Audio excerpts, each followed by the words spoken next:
Friends, कैसे हैं आप लोग। आज हम लोग पढ़ेंगे सीईएस यानी सर्टिफिकेट इन इन्वायरमेंटल स्टडीज, जिसमें आज पढ़ेंगे एएचई 01 के खंड 1 में इकाई 1 मानव पर्यावरण का परिचय, जिसमें आज आपके लिए लेकर आए हैं पर्यावरण क्या है या पर्यावरण किसे कहते हैं। तो वीडियो स्टार्ट करने से पहले जो भी फ्रेंड्स हमारे चैनल पर नए आए हैं कृपया चैनल को सब्सक्राइब कर ले और बेल आइकन को प्रेस कर दे, ताकि जो भी लेटेस्ट वीडियो हमारे चैनल पे आए वो सबसे पहले आपको मिल सके। तो आइए ज्यादा टाइम को ना किल करते हुए चलते हैं अपने टॉपिक पर।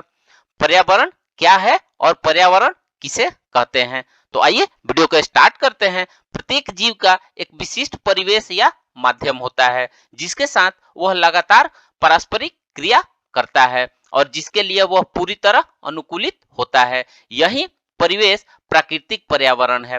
प्राकृतिक पर्यावरण हमारे मस्तिष्क में भूदृश्य यानी लैंडस्केप जैसे मिट्टी, पानी, रेगिस्तान, पहाड़ का सामान्य रूप से उपस्थित करता है। इसका वर्णन भौतिक प्रभाव जैसे नमी, तापमान, पदार्थ की बनावट में अंतर और जैव प्रभावों के रूप में अधिक सही तरीके से किया जा सकता है।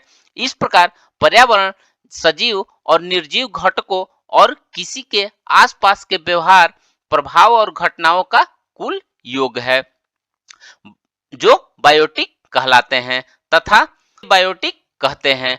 कोई भी जीव दूसरे जीव के साथ पारस्परिक क्रिया किए बिना अकेला नहीं रह सकता है।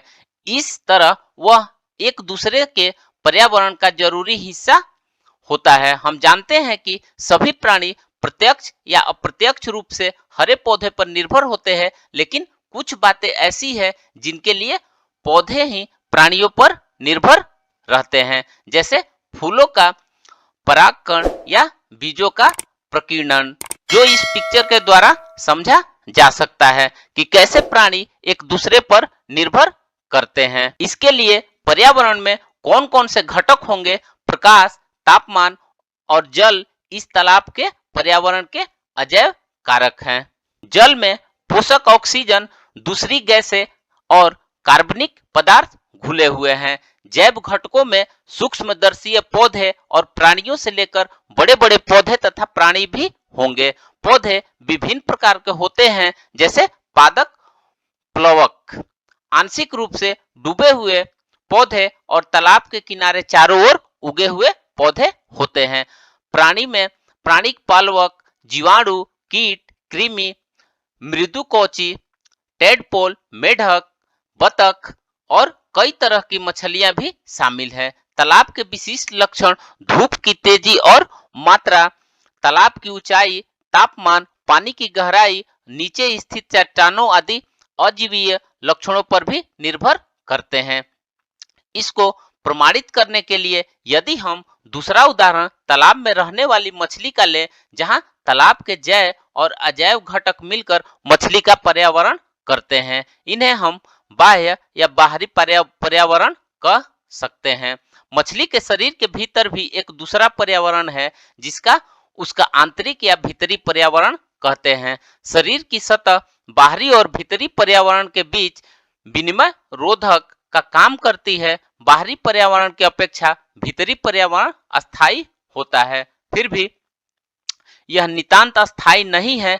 बीमारी, क्षति या चोट अथवा पर्यावरण दबाव भीतरी पर्यावरण को अस्त व्यस्त कर सकता है, लेकिन जब इन कारणों को दूर कर दिया जाता है तब भीतरी पर्यावरण वापस अपनी प्राकृतिक अवस्था में आ जाता है। आइए नेक्स्ट देखते हैं प्राकृतिक और उसके घटक पर्यावरण।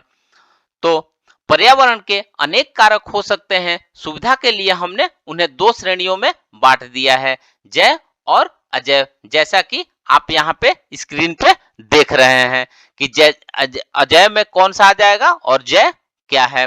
जैसे अजैव में ऊर्जा, विकिरण, तापमान, जल इस तरह से आपको आएंगे। जैव में रोगाणु, पादप, प्राणी इत्यादि ये होते हैं। आइए नेक्स्ट चलते हैं। जीवन की पृथ्वी की सतह से कुछ मीटर नीचे तक या इसकी सतह से कुछ किलोमीटर ऊपर तक ही है।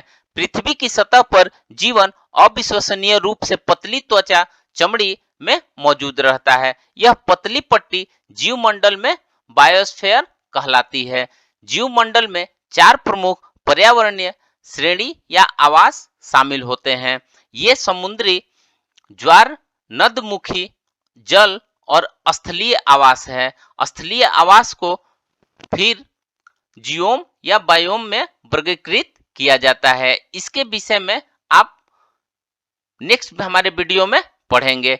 इन सभी चारों आवासों के उप प्रकार होते हैं जिसके अपने भौतिक और जैव विशिष्ट लक्षण होते हैं। एक विभिन्न परितंत्रों की रचना करते हैं। अतः परितंत्र जीवमंडल की एक प्राकृतिक इकाई है जो जैव अजैव घटकों से बना हुआ है तथा इसकी पारस्परिक क्रियाओं के फलस्वरूप अस्थायी स्वचालित तंत्र बन जाता है।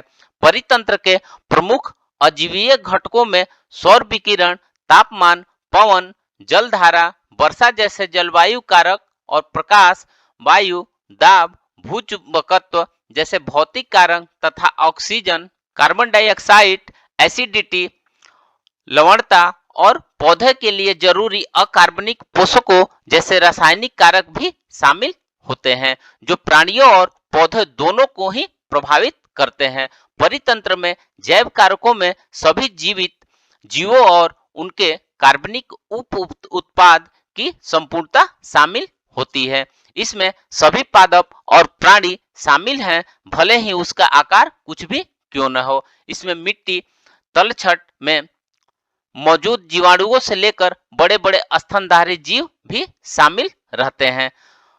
पारिस्थितिकीय कारकों में से प्रत्येक की अलग अलग पहचान करते समय उनका प्रभाव मापते समय इस बात का ध्यान रखा जाना चाहिए कि प्रकृति में ये कारक कभी भी अकेले क्रिया नहीं करते हैं।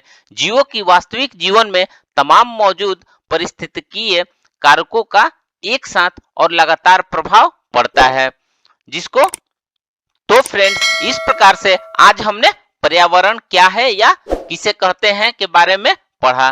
तो मिलते हैं एक नए वीडियो के साथ में, तब तक से हमारे चैनल पे बने रहिए। धन्यवाद।